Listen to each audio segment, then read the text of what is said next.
I was 45 years old the night I stood at the back of a rooftop event space, made almost entirely of glass, watching my husband's business partner top off a stranger's champagne with a hand that wasn't quite steady, while a phone call neither of them knew was coming sat 4 minutes away on my own cell phone. But this story really starts the year before, at a dinner for our 22nd wedding anniversary, when Blake stood up with a glass of his own and told 200 people something about me that he had never once said to my face. My name is Dana Prescott. I'm 45 years old, and for 19 years I've worked in retail banking, which means I've spent almost 2 decades reading the fine print in other people's lives. The loan modification that quietly strips a widow of her equity, the joint account a grown son empties the week his mother's diagnosis comes back bad, the refinance nobody explained out loud before they signed. I have a rule I give every client who sits across from my desk looking rattled. Read it before you sign it, even if the person asking loves you, especially then. Blake stood up at our anniversary dinner, tapped his glass twice, and told our friends and his business partners that he was stepping in to take a more active role in our finances going forward, because I'd had a lot on my plate lately. The way you'd read a weather advisory, calm and factual, and already decided before the words finished leaving his mouth. I didn't put my fork down. I didn't correct him in front of 200 people. I picked up my wine and let the table's laughter, warm, indulgent, the kind reserved for a devoted husband, wash over me like it belonged to somebody else's marriage. What none of those 200 people knew, what Blake himself didn't know, standing there in a rented blazer with his glass raised, was that 3 years earlier, after watching an 81-year-old client lose his house to his own son in 11 quiet months, I'd gone home shaken enough to change something about our own accounts. Blake had signed the paperwork himself, on a Tuesday, distracted, already late for a tea time. He had no memory of it at all. I did, and it meant the sentence he'd just delivered to a room full of witnesses, that he was taking over, was no longer entirely his to deliver. 6 weeks later, I'd find out exactly how much he hadn't told me, sitting alone at our kitchen table, at 11 at night, with a courier envelope he didn't know I'd photographed. And 14 months after that, on a rooftop under string lights he'd paid a designer $4,000 to hang, in front of the investors he needed most in his life, Blake Corbin was going to learn precisely what he'd been standing on the entire time he thought he was standing on me. Nobody in that room saw it coming from quiet, agreeable Dana, the wife who smiled at the toast, the one who never once made a scene. Welcome back to Calm Stories, where the ones who kept everyone else's accounts balanced finally tell you the whole thing, calmly, start to finish. If a quiet kind of justice is your thing, settle in, drop a comment and tell me where you're listening from tonight, and hit subscribe so you don't miss exactly how this one ends. Let me back up. I grew up in Thornbury, a mid-sized river town where the difference between the north side and the south side has never once been about geography, and everyone over 30 knows it. My mother clerked at the county courthouse for 31 years and raised me alone after my father left when I was 6, and if there's one thing growing up in that house taught me, it's that the paperwork is never boring. The paperwork is the whole story. People just don't read it until it's too late for the reading to matter. I started as a teller at Thornbury Trust and Savings the summer after my associate's degree, 22 years old and certain it was temporary. Ruth Bellamy trained me. She'd been at that branch since 1987, and she had exactly one rule she repeated so often, the newer tellers used to mouth it along with her. The bank's money takes care of itself. Your job is protecting the money that doesn't have anybody else protecting it. I made operations manager at 31. I kept my grandmother's maiden name, Prescott, through the wedding, not as a statement, just because she was the one who'd taught me to balance a checkbook at her kitchen table when I was 9, and it felt wrong to file that away. I met Blake Corbin at a Chamber of Commerce mixer the year I turned 22, back when Corbin's Chop House still had his father Gerald's name over the door, and Blake was the golden kid who'd take it all over one day. He was funny in that easy way tall men in good suits often are. And he listened, actually listened, that year. in a way that made a 22-year-old bank teller feel like the most interesting person at a folding table mixer in a Rotary Club basement. I remember he asked me what the strangest thing was I'd ever seen someone try to deposit, and when I told him, a shoebox of Canadian dimes a customer swore were worth something, he laughed so hard the woman next to us turned around. We married the following spring. Josie came 4 years later, then Miles 3 years after her. And for a long stretch, a decade, maybe more, I would have told you, and meant it, that ours was a good marriage. Not showy, good. The chop house went under when Blake was 17. A banknote called in wrong. A bad year. A father who never fully recovered from watching his own name come down off a building he'd bled for. Blake doesn't talk about it. He talks around it, constantly, in the form of 100 small decisions I only understood as a pattern years later. The second mortgage he insisted on paying off early even when it strained us. The way he flinched at the word foreclosure, in any context, even a stranger's, on the news, in a movie. Gerald Corbin lost the family name once, in public, and I think some part of 17-year-old Blake decided, quietly and permanently, that he would rather manage a catastrophe alone in the dark than let anyone watch him lose one too. I didn't understand yet how far that would eventually reach. What I understood, in the ordinary years, was smaller and more specific, that when I got promoted to operations manager, Blake toasted me at dinner, and then, 3 weeks later, introduced me to a new client of his as my wife. She does the books at the bank, the way you'd describe a hobby.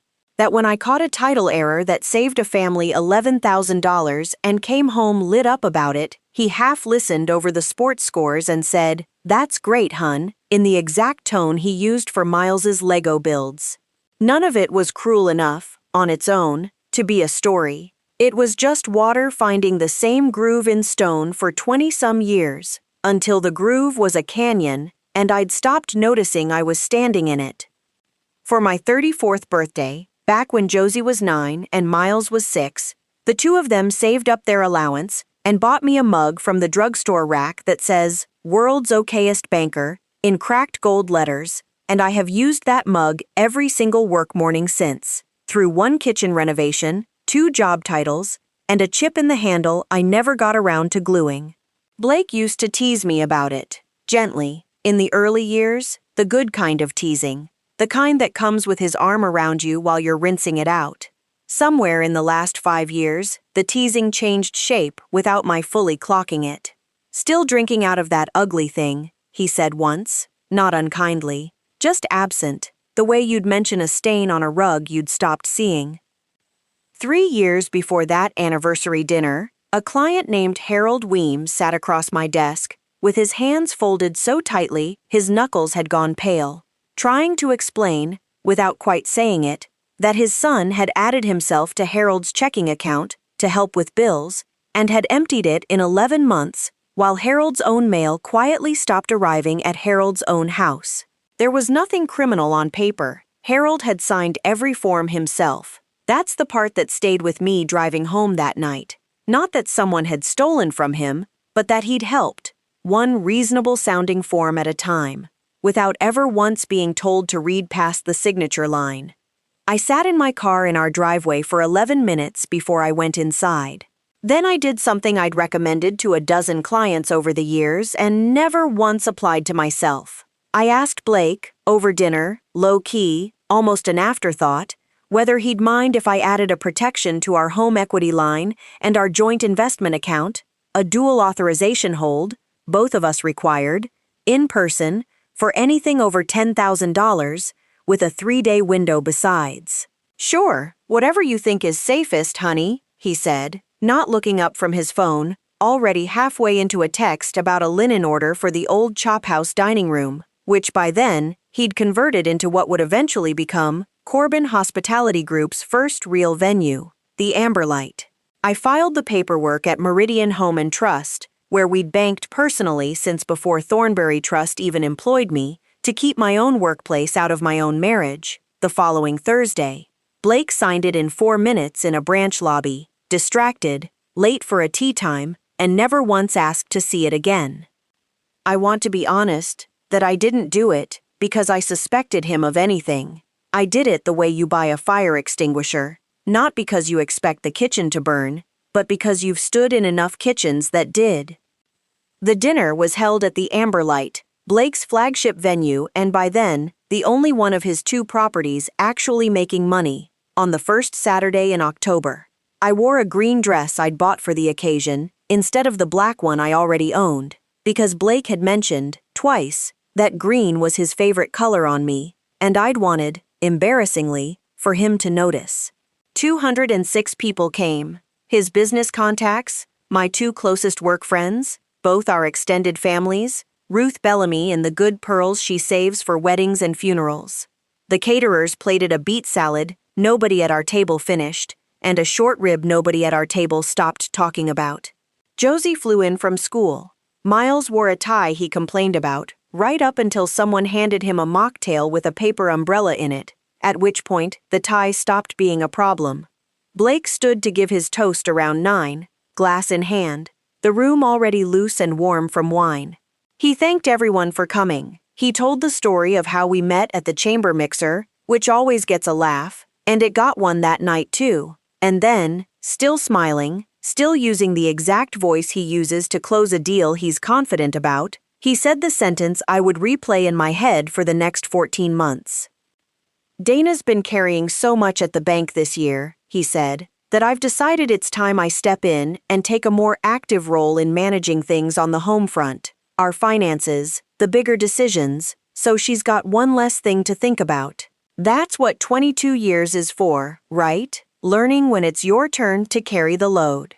The table laughed, warm and easy, the exact laugh reserved for a devoted husband saying a devoted husband thing. Someone, I never found out who, said, "Aw," loud enough to carry. Ruth's eyes found mine from 4 seats down and didn't laugh at all. Miles, 16 and mortified by every toast on principle, mouthed "carry the load" at me across the table with one eyebrow up, and it was, oddly, the only completely honest reaction in the room. I didn't stand up. I didn't ask Blake, in front of 200 people, since when carrying so much at the bank had become code for can't be trusted with her own checkbook, though I noted, with a kind of distant, clinical interest, that it was the first time in 22 years he'd ever described my job as a burden rather than a fact about me. I picked up my wine and let the moment pass the way you let a wave pass over your feet at low tide. Cold, brief, gone before anyone else even registers it happened. Later, in the car, I asked him what that was about. What was what about? He said, already scrolling. I said the toast.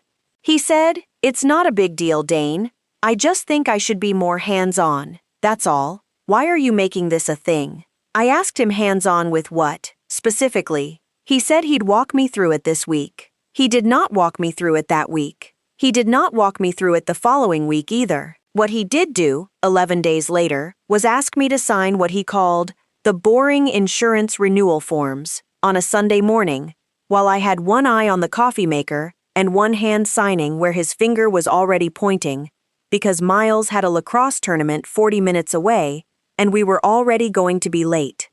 I signed 3 pages I did not read. I want to tell you I caught it. I didn't. 22 years of a marriage teaches you exactly how much trust to extend without thinking about it, and I extended mine, that Sunday morning, on autopilot. The same autopilot that had let me hand my own bank clients a rule for 3 years without once fully applying it to the man across my own kitchen table. I didn't know yet what those 3 pages were. I wouldn't find out for 6 weeks, but some small, cold part of me, the part that reads fine print for a living, never quite stopped thinking about them, even when I told myself I was being paranoid for even wondering. 2 weeks after the dinner, my regional director asked me to take over stabilizing the East Thornbury branch, which had bled 9% of its deposit base in 18 months, under a manager who'd since been moved elsewhere, and which corporate was seriously considering closing before the next fiscal review. It meant months of untangling somebody else's mess, quietly, patiently, one account relationship at a time, without any of the customers ever needing to know how close they'd come to losing their branch. I said yes before he'd finished the sentence. I told myself it was a good career move. It was also, I understood only much later, exactly the kind of work I needed that fall. Proof, someplace, any place, that patient and unglamorous still counted for something. Ruth had officially retired the year before, but still came in Tuesdays to keep her hand in it, which everyone understood to mean she wasn't ready to stop, and nobody had the heart to make her. We got coffee most Tuesdays at the diner 2 doors down from the branch, and it was over one of those coffees, 3 weeks into the East Thornbury project, that I finally said out loud the thing I'd been turning over silently since the toast. "He wants to run point on our finances now," I said. "Since when?" Ruth asked, not looking up from stirring her coffee, which is a very Ruth way of asking a serious question. "Since the Amber Light started actually turning a profit, and he stopped mentioning the other place at all," I said, and heard myself say it, and understood, somewhere around the second half of that sentence, that I'd just diagnosed something I hadn't let myself look at directly in nearly a year. Veranda on 9th, the rooftop venue Blake had opened 20 months earlier, meant to be Corbin Hospitality Group's second location and eventual flagship, had gone quiet in every conversation we had. Not resolved quiet, avoided quiet. Ruth let that sit for a second. Then she said the thing Ruth says, the thing I'd heard her say to 100 anxious customers over 30-some years behind that counter. "You don't have to accuse anybody of anything to go read your own paperwork, Dana." I didn't go home and confront him that night. I want to be honest about why, because it's the part of this I understand least kindly about myself in hindsight. Some old reflex in me, going all the way back to a 22-year-old teller who'd felt like the most interesting person in a Rotary Club basement, still wanted very badly for this to turn out to be nothing. Confronting him meant admitting it might not be. So instead, I did what I actually know how to do, which isn't confrontation. It's reading. It took me 4 evenings, after Miles was asleep and Blake was finishing up some calls in his home office with the door mostly closed, to go through what I could access without going anywhere near his private files. Our joint checking, the home equity line at Meridian, the investment account, all of it technically half mine and fully, legally, mine to look at. What I found wasn't dramatic at first. A transfer here, a cash advance there, a pattern of round numbers moving out roughly every 6 weeks, always just under the reporting threshold I'd have flagged automatically if I'd seen it at work. By the 4th night, I had a number in my head I didn't want to be looking at, and I still didn't have the piece that would make sense of it. That piece came on a Thursday, 6 weeks almost to the day after the anniversary dinner, when a courier envelope arrived at the house addressed to Blake from a law office in the next county over, Halloran and Meeks, business litigation, and I noticed it the way you notice a single word spelled wrong in an otherwise ordinary sentence. Not because I was looking for it, but because it was sitting on the hall table where the mail usually didn't sit, propped up like it mattered to somebody. I didn't open it, it wasn't mine to open, and some part of me still believed, right up until that moment, that whatever was inside had a boring explanation. I took a photo of the return address instead, and that night, after Blake had gone to bed, I sat down at our kitchen table with my own laptop and did the one thing 19 years in banking had actually trained me to do well. I looked up what I was legally, unambiguously entitled to look up, on accounts that had my name on them too. What I found, over the 2 hours it took me to piece it together from our own joint statements and the public county filings anyone can search if they know what they're looking for, was this. Veranda on 9th had lost just under $600,000 in 20 months. Blake had personally guaranteed a business line of credit to keep it afloat, a guarantee that, under the terms I finally understood I'd signed 11 days after our anniversary, at a kitchen counter with one eye on a coffee maker, I had co-signed too. The boring insurance renewal forms were a spousal consent and guarantor agreement, pledging both our names, and functionally, our home equity, against Corbin Hospitality Group's business debt. Halloran and Meeks represented a commercial supplier Veranda owed $41,000 to, going back 4 months, and the letter, which I did eventually read, the next morning, after Blake left for a run, and left it sitting open on his desk in a way I chose not to examine too closely, used the word default twice on the first page. I sat with that number for a long time before I let myself feel anything about it. $600,000. $41,000 overdue to one supplier alone. A guarantor agreement with my signature on it that I had never once been walked through, exactly as promised, in the 6 weeks since the toast that told 200 people he was finally going to take care of all of this himself. A name kept appearing in the transfer memos 3 or 4 times a week for months. Nadia Cole. I knew the name. Everyone in Thornbury who followed the restaurant scene knew the name. She'd put money into 2 other local openings that had done well, and I'd assumed, the handful of times Blake mentioned her, that she was simply an investor he met with, the way he met with a dozen people I never thought twice about. I want to be careful here, because I don't actually know, to this day, the full shape of whatever Blake and Nadia Cole were to each other, beyond business partners under financial strain, and I've made a choice not to spend the rest of this story guessing at a version of events I can't prove. What I do know is that he'd let me believe, for a year, that Veranda on 9th was finding its footing. What I actually found, that Thursday night, was a business hemorrhaging money at a rate that would have emptied our joint accounts within 14 months, backed by a personal guarantee with my name on it that I'd been told was insurance paperwork, 3 weeks after being informed, in front of 200 people, that I had too much on my plate to be trusted with the details. I didn't wake him up. I didn't leave. I sat at that kitchen table until almost 2 in the morning, and, somewhere in those hours, the shape of what I was going to do stopped being a feeling and started being a plan, the way it always does for me. Not a decision made in anger, but one assembled quietly, the way you'd reconcile an account that doesn't balance. Find every number, understand every number, and only then decide what the numbers mean. The next morning I called Elena Castillo, a family law attorney I'd referred exactly one client to, years earlier, and never once imagined calling for myself. I didn't tell her I wanted a divorce, because I didn't know yet if I did. I told her I wanted to understand, calmly, where I stood, what a guarantor agreement co-signed under those circumstances actually meant for me. What our finances actually were on paper versus what I'd been told they were, and whether a protection I'd put in place 4 years earlier on a form Blake had signed without reading in a branch lobby was still legally intact. Elena pulled the Meridian paperwork herself 2 days later, at my request, using account access that was still, and had always been, equally mine.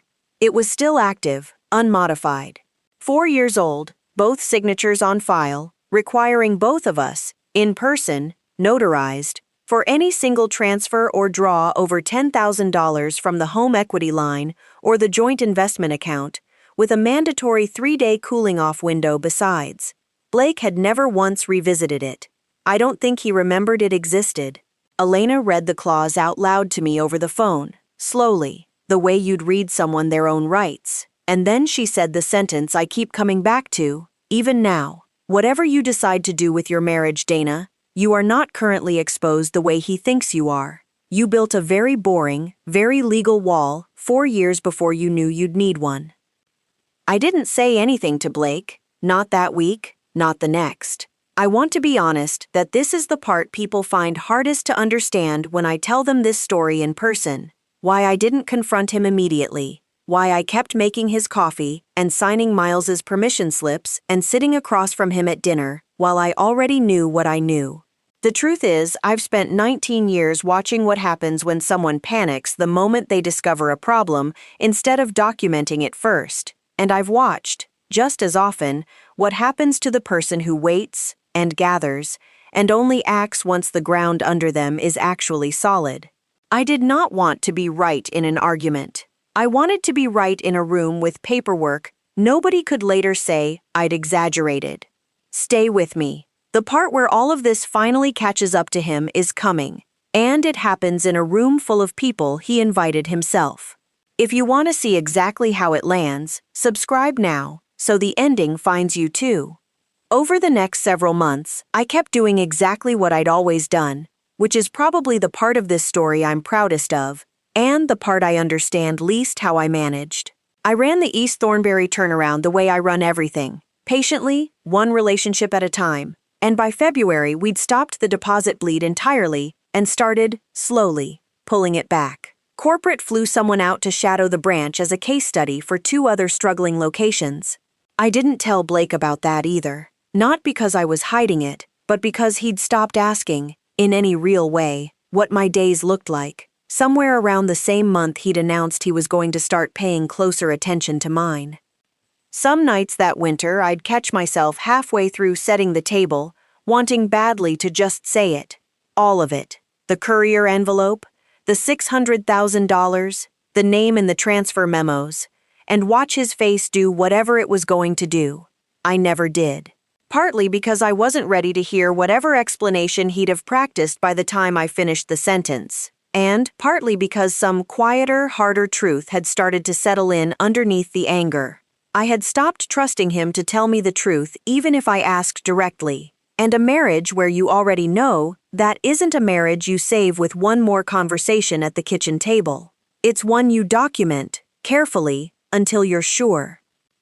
I saw Nadia Cole exactly once during that stretch, at a chamber event I'd normally have skipped, and Blake introduced us like we were meeting for the first time, though I could tell within about 4 seconds that she already knew exactly who I was, and had built some version of me in her head that didn't much resemble the woman standing in front of her. She was warm, sharp, clearly good at rooms like that one. She asked me what I did. I told her. Something crossed her face for half a second. Not guilt, I don't think. More like recalculation. And then it was gone. And she was telling Blake about a permit issue at Veranda. And I understood, watching the 2 of them fall into that particular shorthand people develop under shared pressure, that whatever Veranda on 9th actually was to either of them, it had become the center of gravity in both their lives in a way our marriage, lately, had not been in mine.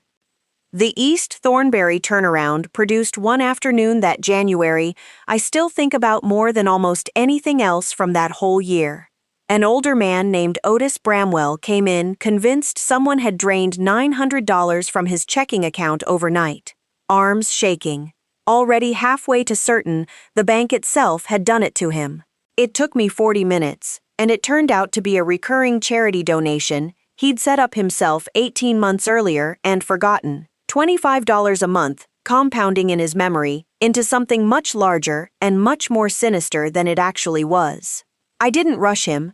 I pulled every statement, walked him through each one in order, let him ask the same question 3 different ways, until he heard the same true answer land. When he finally understood, he put both hands flat on the counter and said, quiet, almost embarrassed, "I'm sorry to have wasted your morning." I told him he hadn't wasted a minute of it, that this was the whole job, actually, not the part people think it is, being the person who sits still long enough for someone else's fear to run its course and land somewhere true.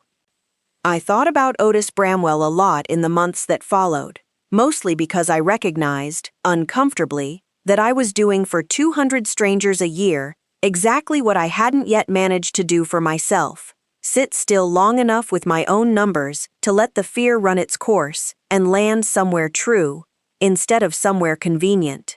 East Thornberry's deposits kept climbing through the winter. My own patience with my own marriage kept running out in ways I was only starting to let myself notice.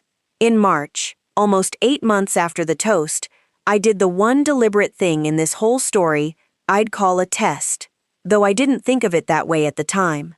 Our joint tax documents needed both signatures for an amended filing tied to a small rental property Blake's mother had left us jointly years before. Nothing to do with Veranda, nothing to do with the guarantee, a completely unrelated 10-minute signature. I didn't refuse. I just didn't get to it that week. Then the next week. Blake brought it up 4 separate times in 9 days, each time with a little more edge in his voice. Until the 5th time, standing in the kitchen with the papers already flattened on the counter and a pen already uncapped and held out to me, he said, "Dane, come on, don't make this complicated, just sign it," in the exact tone. I noticed it immediately, The way you notice a chord change he'd used at the anniversary dinner. Not angry, just certain that my hesitation was an inconvenience to be managed rather than a person to be asked. I signed it. It genuinely was unrelated to anything, and I'm not in the business of manufacturing conflict over paperwork that doesn't matter. But I signed it slowly, reading every line while he stood there with his arms crossed checking his watch, and I watched him watch me do something he used to find charming about me and now, very plainly, found tedious. That was the moment, not the toast, not the courier envelope, not even the $600,000, that told me the most. The toast was a bad night. The tax forms were a Tuesday. A marriage tells you who it's become on the Tuesdays. By May, Veranda on 9th's troubles had stopped being a secret from anyone paying attention, even if Blake still hadn't said the actual number out loud to me. Josie, home for a long weekend, asked me carefully, the way 19-year-olds ask things they've clearly rehearsed, whether everything with Dad's second place was okay, because a friend's parents had mentioned something at a dinner party. I told her the truth in the smallest true sentence I could find. Dad's business is going through a hard stretch, and I'm handling my part of it. It was, I'd like to note, a complete sentence. It didn't invite the follow-up question the way a longer answer would have. The gala announcement came in June, an evening event at Veranda on 9th itself, framed publicly as a Founders Circle investor reception.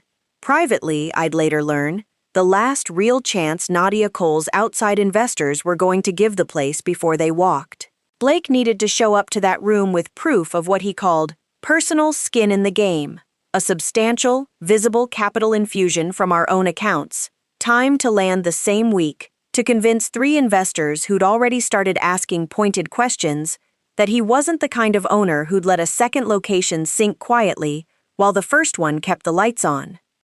He didn't ask me about it. He didn't need to, as far as he knew. As far as Blake Corbin understood the architecture of our marriage in June of that year, he'd already told 200 people, 10 months earlier, that he was the one managing it now. Here's the part I need you to sit with for a second, because it's the part that changes everything that happens next. Subscribe now if you haven't, because what happens on that rooftop is the whole reason I'm telling you this story. 9 days before the gala, a request came through Meridian's standard authorization process for a $210,000 draw against our home equity line, flagged automatically for dual sign-off the moment it crossed the $10,000 threshold, exactly the way I'd built it to be flagged 4 years earlier. I know because Grace Odom, Meridian's Vice President of Risk and Compliance, called me herself 2 days later, not because anything was wrong, just standard procedure, confirming the second authorized party's availability to complete an in-person notarized signature within the required window. I'd met Grace exactly twice before, both times professionally, both banks belonging to the same regional compliance working group I sat on twice a year. I can come in Thursday, I told her, which was true. I could have.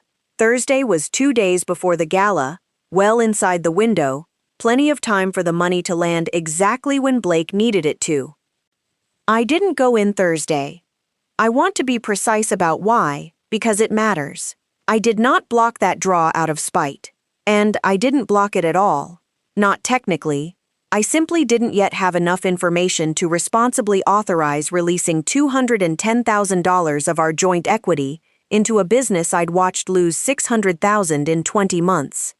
For a purpose nobody had explained to me, on a timeline nobody had discussed with me, 10 months after being told in front of 200 people that I had too much on my plate to be trusted with exactly this kind of decision.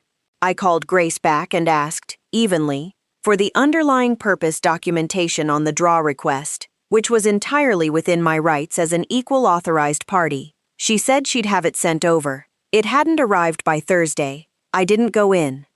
Blake, as far as I could tell from the outside, assumed it was a processing delay. He mentioned it once, Wednesday night, half distracted. The banks being slow about the transfer. The way you'd mention a delayed package, not a locked door. I said that was frustrating. It was the last real conversation we had before the gala. The gala was held the last Saturday in June, on the rooftop of Veranda on 9th. Under string lights strung by a designer Blake had paid $4,000 to make the place look like exactly what he needed 3 strangers to believe it already was. A sure thing. I hadn't planned to go. Blake had told people, I found out later, that I couldn't make it. Hospital thing with my mother. My mother has never once in her life been hospitalized, which tells you something about how far ahead he'd started planning for my absence, without ever actually asking me to be absent. I went anyway, in the green dress, because Josie was home again and asked if we could go together, and because some part of me, the part that reads fine print for a living, wanted to see with my own eyes exactly what he'd built out of $210,000 he didn't yet have. It was, I'll admit, beautiful. Glass walls, a jazz trio, servers moving through with trays of the same short rib from our anniversary dinner, which I don't think was an accident. Nadia Cole worked the room in a navy dress, introducing 3 people I didn't recognize, the investors, I'd learn, with the particular warmth of someone selling something she genuinely believes in. Blake found me near the bar around 8:30, surprised, recovering fast, kissing my cheek for the benefit of whoever was watching and murmuring, "Didn't think you'd make it," in a voice that wasn't quite a question. The moment came a little after 9. One of the investors, a mild-voiced, precise man named Preston Cade, asked Blake, in front of Nadia and the other 2, whether the capital infusion he'd mentioned in their last call had cleared, since committing further funds tonight, as promised, was contingent on it. Blake said, without missing a beat, that it had gone through that morning, just a bank processing delay on the paperwork side, nothing to worry about. Nadia, to her credit, pulled out her phone right there and said she'd just confirm with the bank quickly, for the investor's comfort, standard diligence, and dialed a number I recognized, from 20 feet away, as Meridian's main line. I watched Blake's face while he waited for whatever Nadia's call was about to surface, and I understood, in that specific unhurried way you understand a diagnosis before the doctor finishes the sentence, that he'd told Preston Cade and the others something that wasn't true, with total confidence, because he genuinely believed it was about to become true any minute. It didn't. Nadia got transferred twice and ended up, by chance or bad luck, or the particular tenacity of investors protecting 11 million collective dollars, on the phone with Grace Odom herself, who explained, I heard this part secondhand from Josie, who was standing closer than I was, calmly, professionally, exactly what any compliance officer is required to explain when asked directly by an authorized party's business associate, that the requested draw remained on hold pending completion of a standing dual authorization requirement on the account, in place since 2022, requiring both named account holders' in-person signatures, and that the second party had been contacted and had not yet completed her portion. Blake's phone rang 40 seconds later. I know because I was standing 8 feet away when he answered it, and I watched the exact moment his face stopped performing confidence and started performing confusion instead, which is a different set of muscles entirely and much harder to fake. What do you mean both parties? He said, low, turning half away from the group, and then, quieter. Dana's not, and then he turned the rest of the way around and found me standing right there in the green dress, and the sentence just stopped. I didn't raise my voice. I didn't need to. The rooftop had gone the particular quiet that happens when 4 or 5 nearby conversations all sense something before they can name it. The account requires both our signatures for anything over $10,000, I said. It has since 2022. You signed the paperwork yourself, at a branch lobby, on a Tuesday. I don't think you read it. Nobody sent me anything to sign for this draw, because nobody asked me about this draw. I'm not blocking your transfer, Blake. I'm the reason there was ever a wall here to block it in the first place. Preston Cade looked at Nadia. Nadia looked, for just a second, genuinely furious. Not at me. Blake said my name once, low, the way you'd say it if you were hoping it would rewind the last 30 seconds. And then he said, louder than he meant to, this is insane. I run this company. I don't need my wife's permission to, and stopped himself 2 words too late, because my wife's permission is not a phrase you get to say out loud in front of 3 investors you've spent 11 months convincing you're a careful, trustworthy operator. At the exact moment it becomes clear you didn't know the terms of your own household finances. Nobody said anything for a few seconds. Then Preston, mild as ever, said he thought he and his colleagues would take the evening to consider next steps, and thanked Nadia for her hospitality, and the 3 of them left before the jazz trio had finished the song they were on.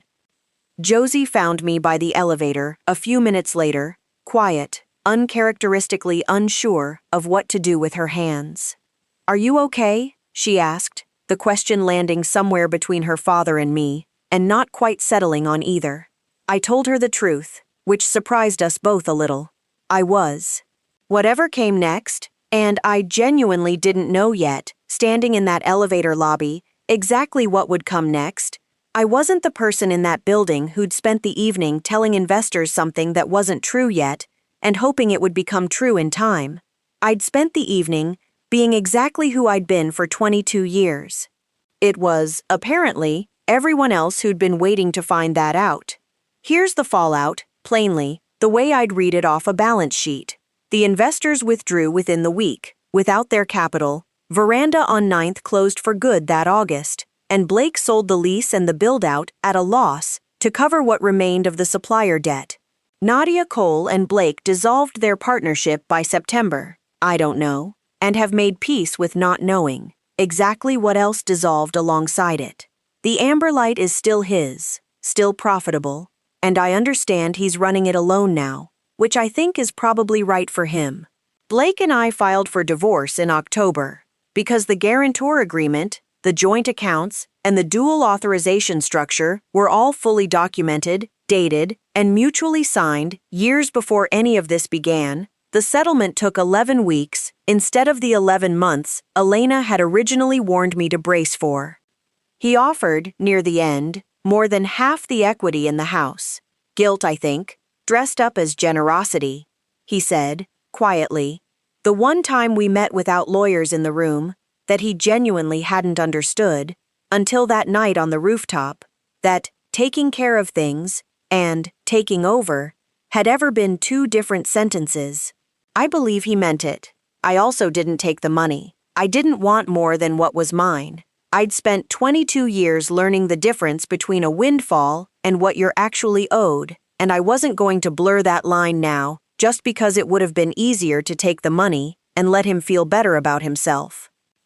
Josie and Miles split time between us without much drama, mostly because Blake, to his real credit, never once made them referee any of it. He and I are civil. Some Sundays I think we might even get to friendly eventually, once enough time passes that the anniversary dinner stops being the loudest thing in the room whenever we're in one together. I still have the mug. World's okayest banker. Gold letters mostly worn off now. Chip in the handle I finally got around to gluing last spring. It sits on a shelf in the kitchen of the townhouse Miles and I moved into that winter, 2 streets over from the elementary school he went to, and I drink my coffee out of it most mornings before I drive to East Thornbury, which corporate decided to keep open after all, and which I still run, 6 years and counting. Love that needs you to shrink yourself to keep the peace was never love. It was just a very patient invoice, and I'd been paying it on time for 22 years without once checking the total. That's my story. One toast that told 200 people I couldn't be trusted, a wall I built 4 years before I knew I'd need it, and a rooftop full of string lights where I finally found out exactly what I'd been standing on the whole time, which, it turned out, was solid ground I'd poured myself, a long time before anyone thought to ask. If someone in your life only wants your name on the paperwork and not your voice in the room, take this as your sign to start reading everything before you sign it, including, maybe especially, the parts of your own life you've been signing off on out of habit. Share this with someone who needs to hear it tonight. Drop a comment, hit subscribe, and I'll see you in the next one.